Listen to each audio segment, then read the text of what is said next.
Hello दोस्तों, मैं हूं आपका विवेक सर और आज हम आपके लिए लेकर आए हैं नीट के लास्ट 5 ईयर के PYQ। और हमारी जो यूनिट है वो है यूनिट नंबर 16 ऑप्टिक्स। ठीक है, और हमारे चैनल का नाम है विवाश्वत उर्वीश क्लासेस। चलिए सबसे पहले हम सिलेबस देख लेते हैं कि सिलेबस में क्या क्या है। ठीक है, तो सिलेबस में है reflection of light, spherical mirrors, mirror formula, refraction of light at plane and spherical surfaces, thin lens formula and lens maker formula, total internal reflection and its application,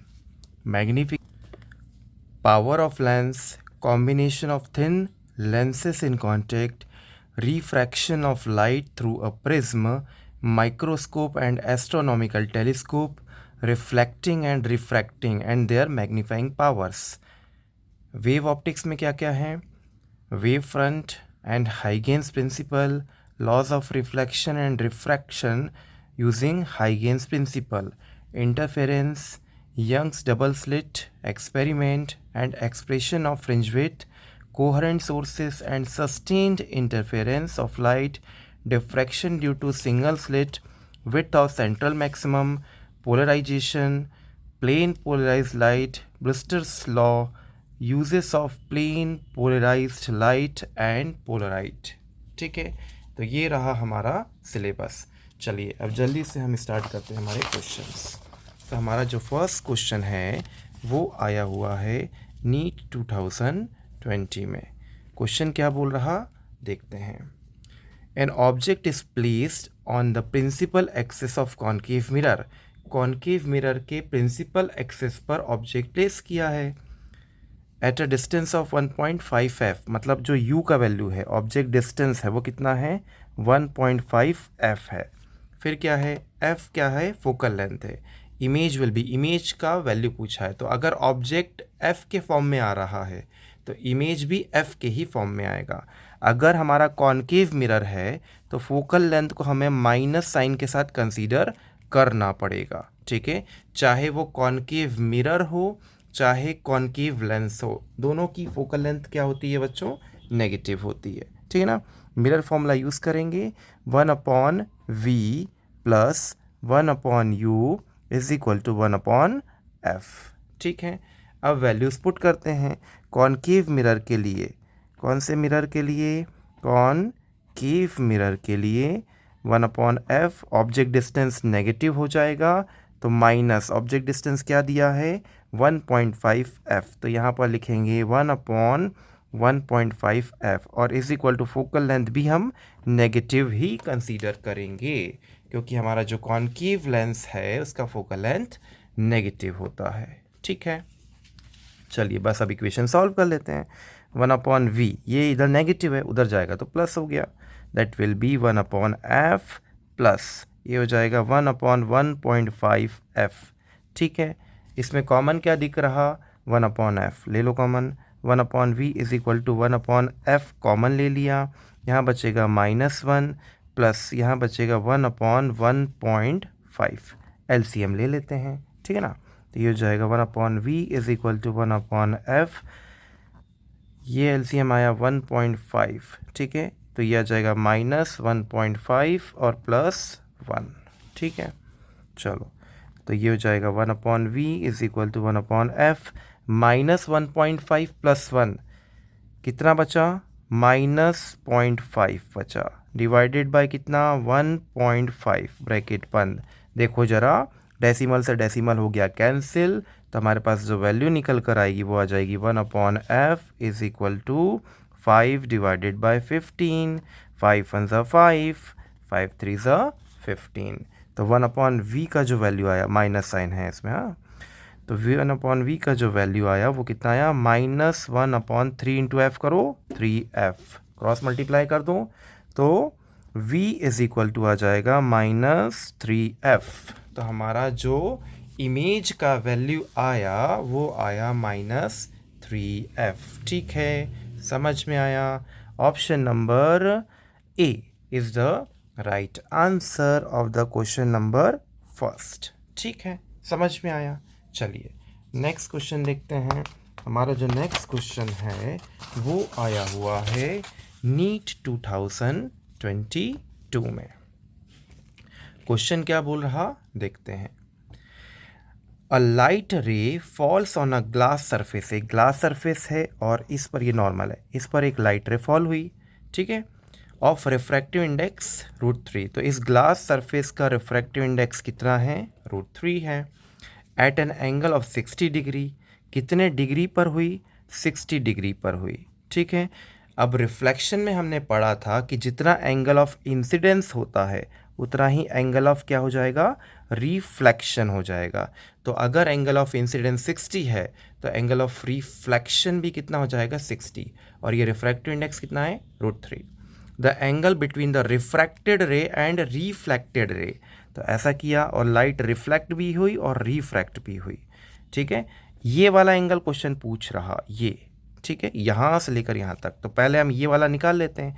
ये देखो ज़रा, ये स्ट्रेट लाइन है ना, straight line, इससे solution करेंगे। सबसे पहले हम निकाल लेते हैं आर का वैल्यू कितना है, ठीक है। चलो, तो स्नेल्स लॉ क्या बोलता है? रिफ्रैक्शन हो रहा है तो म्यू इज इक्वल टू होता है बच्चों sine I divided by sine R, ठीक है। रिफ्रैक्टिव इंडेक्स का वैल्यू कितना दिया है क्वेश्चन में? √3 पुट कर दो। साइन आई का वैल्यू कितना दिया है? 60 डिग्री, वो भी पुट कर दो। यहाँ से हमें क्या मिल जाएगा? साइन आर मिल जाएगा। तो देखो साइन आर, ठीक है, sine R is equal to cross multiply करो। साइन 60 का वैल्यू कितना? √3 डिवाइडेड बाय 2 डिवाइडेड बाय √3। √3 से √3 क्या हो गया? कैंसिल हो गया। और ये कितना आया? 1/2। और 1/2 को हम क्या लिख सकते हैं? Sine 30 degree. Sine R is equal to sine 30 degree आया, तो आर इज इक्वल टू कितना आ गया बच्चा? 30 डिग्री आ गया, ठीक है। समझ में आया? आर का वैल्यू कितना आ गया? 30 डिग्री आया। अब ज़रा ध्यान से देखो, इसको बोलते हैं पॉइंट ए, ठीक है, और इसको बोलते हैं पॉइंट बी। ये पॉइंट ए और पॉइंट बी एक स्ट्रेट लाइन है, ठीक है ना। इस स्ट्रेट लाइन का एंगल कितना होता है? 180 डिग्री होता है। ये पूरा का पूरा एंगल कितना है? 180 डिग्री है। 180 में से ये हो गया आपका 30, ये हो गया आपका 60, और ये वाला आपको निकालना है। तो बचा हुआ एंगल क्या होगा? 180 माइनस इन दोनों को ऐड कर दो, 30 प्लस 60, ठीक है। तो ये कितना हो गया? 180, और ये कितना हो जाता बच्चा? 60 प्लस 30 90, तो कितना आया? 90। तो रिफ्लेक्टेड रे और रिफ्रैक्टेड रे के बीच में जो एंगल बना ये वाला, ये कितना आया? 90 डिग्री आया, ठीक है। समझ में आया? तो क्वेश्चन नंबर 2 का करेक्ट ऑप्शन होगा option number C. Option number C is the right answer of the question number 2, ठीक है। समझ में आया? चलिए क्वेश्चन नंबर 3। क्वेश्चन नंबर 3 जो है वो आया हुआ है हमारा नीट 2020 में। क्वेश्चन क्या बोल रहा देखते हैं। If the critical angle for the total internal reflection from a medium to vacuum is 45 degree, then velocity of light in the medium, ठीक है। मतलब ये बोल रहा कि mu is equal to 1/sin, ये फॉर्मूला होता है, किसके बीच होता है? क्रिटिकल एंगल, ये जो आई सी है वो क्रिटिकल एंगल, म्यू क्या? रिफ्रैक्टिव इंडेक्स, इनके बीच ये फार्मूला हो गया, ठीक है ना। तो यहाँ से हम म्यू निकाल लेते हैं। क्रिटिकल एंगल का वैल्यू दे के रखा है क्वेश्चन में, क्रिटिकल एंगल का वैल्यू कितना दे के रखा है? 45। तो ये हो जाएगा बच्चा 1/sin 45 डिग्री। अच्छा, साइन 45 का वैल्यू कितना होता है? 1/√2, ये चला जाएगा सबसे ऊपर, तो ये आ गया √2। मतलब म्यू का वैल्यू कितना आ गया? √2। अब क्या पूछ रहा? Velocity of light in medium पूछ रहा। तो भाई वेलोसिटी ऑफ लाइट का फॉर्मूला क्या होता है? म्यू इज इक्वल टू होता है refractive index is equal to speed of light in air divided by speed of light in medium. V की वैल्यू पूछ रहा, म्यू हम ऑलरेडी निकाल चुके। म्यू का वैल्यू कितना है? √2। सी का वैल्यू कितना है? 3 × 10⁸, ठीक है। वी हमको निकालना है, क्रॉस मल्टीप्लाई कर दो। v इज इक्वल टू हो जाएगा 3 डिवाइडेड बाय 2, ये ऊपर ये नीचे, 3 डिवाइडेड बाय √2, ठीक है, इंटू 10 पावर कितना आ गया? 8, ठीक है। 3 डिवाइडेड बाय √2 इंटू 10 पावर 8, ठीक है। तो हमारा जो करेक्ट आंसर होगा क्वेश्चन नंबर 3 का वो कितना हो जाएगा? 3 divided by √2 into 10 power 8। Option number B is the right answer of the question number 3, ठीक है। समझ में आया? चलिए नेक्स्ट क्वेश्चन देखते हैं, क्वेश्चन नंबर 4। ये जो नेक्स्ट क्वेश्चन है ये आया हुआ है हमारा नीट 2022 में। क्वेश्चन क्या बोल रहा देखते हैं। बाई कॉन्वेक्स लेंस है, बाई है मतलब बाई कॉन्वेक्स का मतलब क्या होता है, दोनों तरफ से कॉन्वेक्स, इधर से भी कॉन्वेक्स और इधर से भी कॉन्वेक्स, मतलब सिंपल कॉन्वेक्स लेंस को ही बाई कॉन्वेक्स लेंस बोला जाता है। ठीक है, इसको हम कॉन्वेक्स लेंस भी बोलते हैं और इसी को बाई कॉन्वेक्स लेंस भी बोलते हैं। ठीक है, has radius of curvature 20 centimetre each, मतलब इधर साइड का रेडियस ऑफ कर्वेचर भी 20 और इधर साइड का रेडियस ऑफ कर्वेचर भी 20। दोनों साइड का रेडियस ऑफ कर्वेचर कितना है, 20 है। If the refractive index of the material of the lens is 1.5 then power निकालना है। ठीक है, तो भैया पहले फोकल लेंथ निकाल लेते हैं। अगर फोकल लेंथ निकल गई तो फोकल लेंथ से पावर हम आसानी से निकाल सकते हैं, P is equal to 1/f से। तो फोकल लेंथ का फॉर्मूला क्या होता है, म्यू माइनस 1 ब्रैकेट लगा दो 1/r1 माइनस 1/r2। ठीक है, जब बाई कॉन्वेक्स लेंस की बात करेगा ना क्वेश्चन, तो R1 और R2 बराबर हो जाएंगे। ठीक है, तो इसको कैंसिल करके ज़ीरो नहीं करना है, इसको क्या करना है, इसको डायरेक्टली आप ये लिख दीजिए म्यू माइनस 1 और 2/r। ठीक है, ये 1/r और माइनस 1/r, तो माइनस माइनस हो गया plus, 1/r plus 1/r 2/r, तो इसको डायरेक्टली हम 2/r लिख सकते हैं। तो हमारा कैलकुलेशन क्या हो जाएगा, थोड़ा सा ईजी हो जाएगा। ठीक है, ये हो गया 1/f। म्यू का वैल्यू क्वेश्चन में दे के रखा है, देखो कितना दिया है 1.5, तो लिख दो म्यू इज इक्वल टू हो गया 1.5 माइनस 1। ठीक है, 2 आर का वैल्यू भी देखो क्वेश्चन में दे के रखा है, कितना है 20, तो रख दो यहाँ पर 20। ठीक ना, 2 1 ज़ा 2, 2 10 ज़ा 20। ठीक है, अच्छा 1.5 में से 1 को अगर माइनस करोगे तो बचेगा कितना, 0.5। ठीक है, 0.5 बचा ना, डिवाइडेड बाय क्या करोगे, डिवाइडेड बाय 10 करोगे। ठीक है, ओके, इसको हटा दो, डेसिमल को यहाँ पर लगा दो 0। ठीक है, कोई दिक्कत, 0.5 का ये डेसिमल हटाया, यहाँ 0 लगा दिया, रेसिप्रोकल कर दो। ठीक है, तो ये हो जाएगा f इज इक्वल टू 100/5। ठीक है, समझ में आया, कैंसिल करो, 5 1 ज़ा 5, 5 2 ज़ा 10, तो फोकल लेंथ भैया कितनी आ गई, 20 सेंटीमीटर आ गई।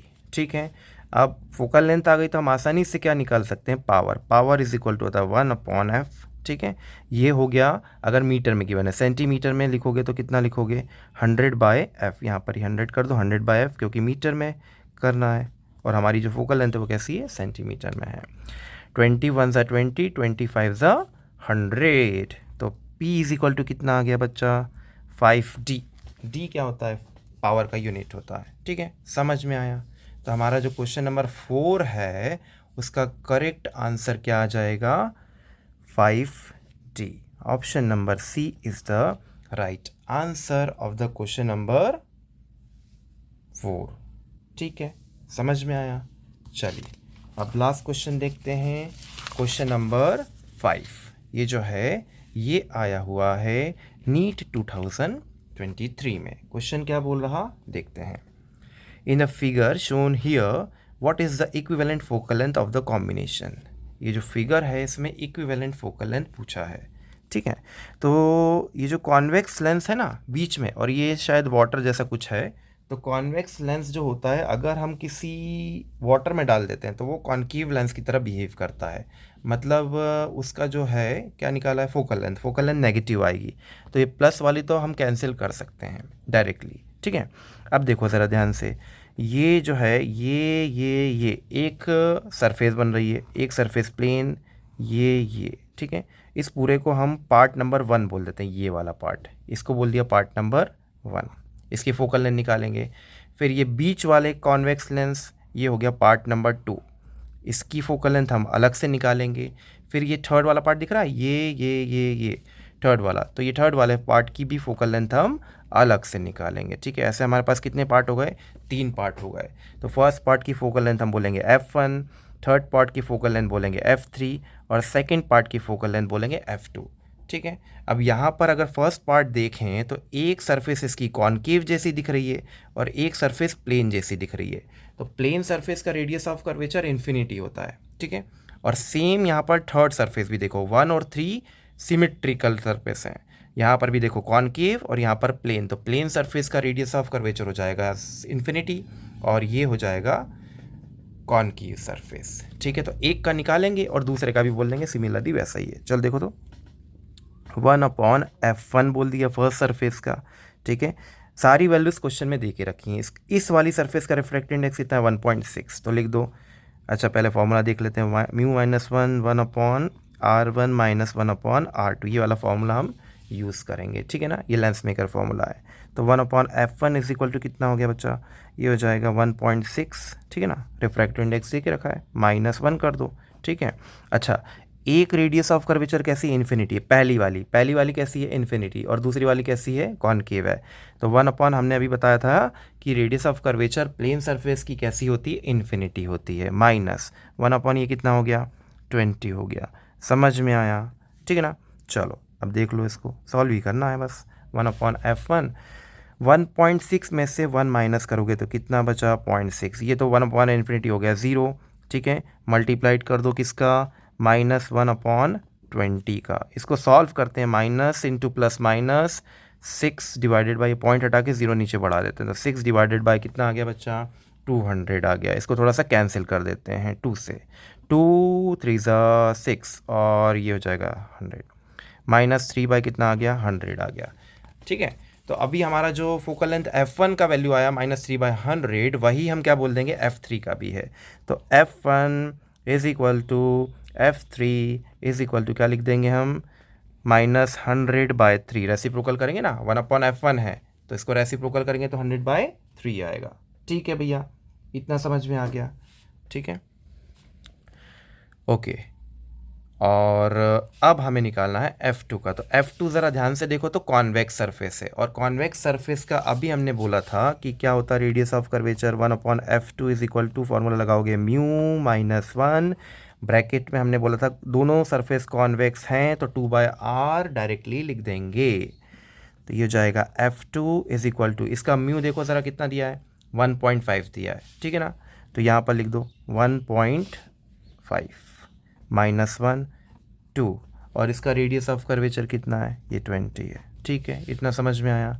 ये 1/f2 इज इक्वल टू कितना आ गया, 1.5 में से 1 को माइनस करो, कितना बचेगा 0.5, इंटू कितना किया 2 डिवाइडेड बाई 20 किया, 5 2 10 हो गया, कितना आ जाएगा 1/20 आ जाएगा। ठीक है, तो f2 का वैल्यू कितना आ गया, 20 आ गया। ठीक है, बट हमें क्या करना है, इनका रेसिप्रोकल करके ऐड करना है। f1 f2 f3 आ गया, अब इनको ऐड कर दो तो ये हो जाएगा 1/f, ये टोटल फोकल लेंथ है भैया f। ठीक है ना, इज इक्वल टू लिखोगे 1/f1 plus 1/f2 plus 1/f3, value put करो तो 1/f इज इक्वल टू, इसको उल्टा कर दो फिर से, तो -3/100।